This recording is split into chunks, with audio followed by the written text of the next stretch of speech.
It is. Please. We've got a big show ahead of us and we've got some burning questions for you three to get stuck into. The first, you mentioned it, Joey, but the 3-match series against Ireland coming up is huge. And then we go to South Africa and play a couple away as well. Is this the toughest start to an All Blacks season that you can remember? Or, JK, is this just what we needed 15 months out from the World Cup? Yeah, I'd just like to welcome the Irish team here. You've got the Maoris on Wednesday night and then a test match and then the Māoris again. Joey, yeah, I think it's going to be the toughest tour the Irish have ever had. And I know that they want to win down here in New Zealand, which hasn't been done before, I believe. But the interesting thing for me is, yes, I think the Irish team are an incredible, well-balanced rugby side. I think the way they attack is incredible. I know they're at the end of their season, which we've used it as an excuse before, Joey. But I think, yes, this is a real tough one. I do not know who they're going to pick. Yeah. This is us I'm talking about, not the I tend Irish. to agree, I reckon. In terms of test matches, in terms of building up, you've been harping on about it for the whole year. 18 tests to go. This is probably 12. a great... 12 now? Well, that's this year. However many it is. That's this year. 18? Let's go 18. You've been 18 to go. But this is going to set the tone for what is going to be a massive, massive 18 months of footy. And I think, no disrespect to Tonga and Fiji last year, but this is going to set the tone for what is a massive All Black season and for what is going to be a run through to next year, Goldie. We'll find out really, really quickly what we're made of. 3 tests against Ireland, and they're a well-respected, well-coached, well-prepared team. They've come down here at full strength. They're at full strength. All the players that played last year in November, they are here, and they've come here to try and create history. I was part of it in 1996 when you're trying to do something for the first time, and it is motivating, it's invigorating, and they've slipped into New Zealand. They have slipped into the country. We are less than a week away from the first test, and we haven't seen them. They've come here to do a job, but those 2 games, those next 2 games, against South Africa at altitude. This is a team that gave us all sorts of trouble last year, JK. You think about those 5 test matches to start a campaign that is some sort of test for this group. You're going to find out very quickly, like I said, where you are right now. Well, the problem with Ireland is I believe that their attack, they've taken their attack to the next level. The trouble with South Africa is we haven't seen them. So normally we'd go, OK, we've been watching Super Rugby and we've seen their players and we know what they're up to. So I think the most important thing for the All Blacks is that we need to bring something new to the test arena and hopefully we're working on that. The series, I don't think it'll be, I think it'll be well fought out, so it could be 2-1, hopefully, to the All Blacks. But then what are South Africa going to bring, Joey? I mean, what have they been doing? Nothing. They're going to play Wales soon, but... Yeah, that's the big unknown, isn't it? No, that's what's always scary for me when a South African team that you haven't seen for so long, what have they been working on behind the scenes? You know that back home in South Africa, they're going to be abrasive, they're going to be in your face, ruthless as they always are. But, they're the world champions for a reason. And I think coming off the back of an Irish series into that is the greatest test. And over there, you guys would know better than anyone, it is the most intimidating place to go and play. Well, let's talk about selections, because in just 4 days' time, the first All Blacks team of the year will be announced on Thursday.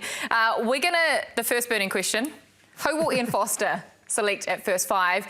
Is this even a question, Jeff? Because everyone has been pumping up Beauden Barrett's tyres all season. But we've got a reminder exactly what Richie Mo'unga is capable of in the final of Super Rugby Pacific. But we know that's not the test match environment. We know they're very, very loyal to players who've done the job for them. Look, last year, Beauden Barrett, when he got his opportunity on a consistent basis, played really, really well. But this man just showed us against the Blues exactly what he's capable of. Look, I think they're going to settle early on Beauden Barrett. They're going to give him his opportunity. But what they do know is they've got a point of difference. If they want a point of difference, he'll be in the 23, in the match day 23, and he can make an impact. That's the way I'm seeing it right now. For me, I don't really care who starts in the 10 jersey. I just want them to stick with whoever it is. That is ridiculous. Whoever it is, they just need to back him and go, no, I don't. It's the most important jersey in the All Blacks. They're both world class. And you don't care? What are you That's talking about, like Joey? a true lock. He wants to know who the hooker is. Let me finish why. It's because they are both world class in that jersey. You saw it for the Crusaders. Richie Mo'unga produces the goods time and time again. Yes, Beauden Barrett, maybe in the All Blacks jersey, has done it a little bit more regularly than what Richie Mo'unga has, but they They are both world-class first fives, and I don't care who it is that wears that jersey, as long as whoever it is in the first test match is our guy going forward. Give him the trust and give him the confidence going forward that this is your team, drive this team into a World Cup. Whoever it is, Richie Mo'unga or Beauden Barrett, I don't mind. They're both world-class in my eyes. Well, I think it's a decent point. I don't mind. Yeah, it's very different to I don't care. He said he didn't I don't care. Okay, I don't care. Because they're both awesome. They're both awesome. Okay, I don't care. Okay. They're both We'll awesome. talk about the hookers later. Because you probably care about that. No, but actually I agree, Joe, because the interesting thing for me, if you think about it as a person, I don't believe first five is a position that you can mess with. And I think we've learnt that over the last couple of years.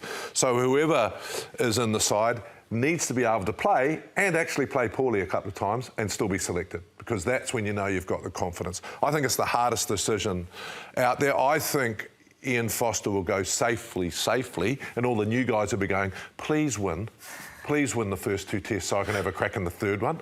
Otherwise, I've only got 10 tests to go to... You know, what are you going to do with Roger Tuivasa-Sheck? Are you going to play him straight in, cauldron of fire, away you go? Or do you go a bit safer? And I think that's the biggest question. Beauden, Richie Mo'unga, actually agree with you. Whoever it's going to be should be there for the season, right? Mills will be disappointed you're agreeing with him so early in the show. So early in the show. We've still got time, Jeff, don't worry. Okay. You've been talking about Roger Tuivasa-Sheck. Next, we're going to talk about the midfield. What is the combination that you want to see and who do you think will be selected? Jeff, we'll start with you. Is anyone better than Rieko Ioane at centre in New Zealand right now? Well, their options are actually a little bit thin. With Anton Leonard-Brown being out for the season, it's a matter of who is it can fill the 13 jersey. And behind Rieko Ioane, you're probably looking at Jack Goodhue, and his body of work to date, as he's come back from a significant injury, probably isn't good enough for you to say he should get the starting job in the 13 for the All Blacks. Rieko Ioane, though, had that niggle with his hamstring. I'm a little bit concerned about that. One of my concerns is I really do hope we're not going to play anyone that's not 100% right, that is absolutely fizzing. That's the concern for me. I think David Havili deserves his opportunity at 12. He's elevated his game as a second five this year, but there's no doubt I think everyone's on notice. Yeah, I'm with you. David Havili and Rieko Ioane, for me, need to get the nod. I just think David Havili's astuteness and his tactical awareness around the game, he just does all the simple things really, really well and really, really efficiently. And I think you just can't look past his kicking game. It was fantastic in that final against the Blues, the 50-22, taking pressure off, just turning that Blues team around and tactically going, that line-out's falling to bits, we're going to plug the corners. That's what he brings, a real sound head, a great voice for either Richie or Beauden. So those two for me are my preferred pairing in the midfield for the first test, JK. I disagree with you both. Good. About David Havili, I think he was really, really quiet for half of the Super Rugby, and he came exceptionally right in the last 3 weeks. His performance in the final... Isn't that when it matters, though? Last 3 weeks? Yeah, but what you've got to realise is you guys said he was in form all season, and I disagree. Oh. Like, for me, he was exceptional in the final and probably played himself into the test lineup. Otherwise, if you're Ian Foster, do you go combinations? Because what he has to do is put Havili with Rieko Ioane and create a combination. Havili was the player of the final, but I do think he has not been at his best early in the season. So who would you put there? You I like put him Rieko? there. I put him there. Put him there. Yeah, but these guys sort of came out and said he played well all season. So you I didn't agree agree with that. What I agreed with was he was the player of the final, and I believe that combination with Rieko Ioane would be good. But I'll keep going back to Roger Tuivasa-Sheck. When are you going to play him?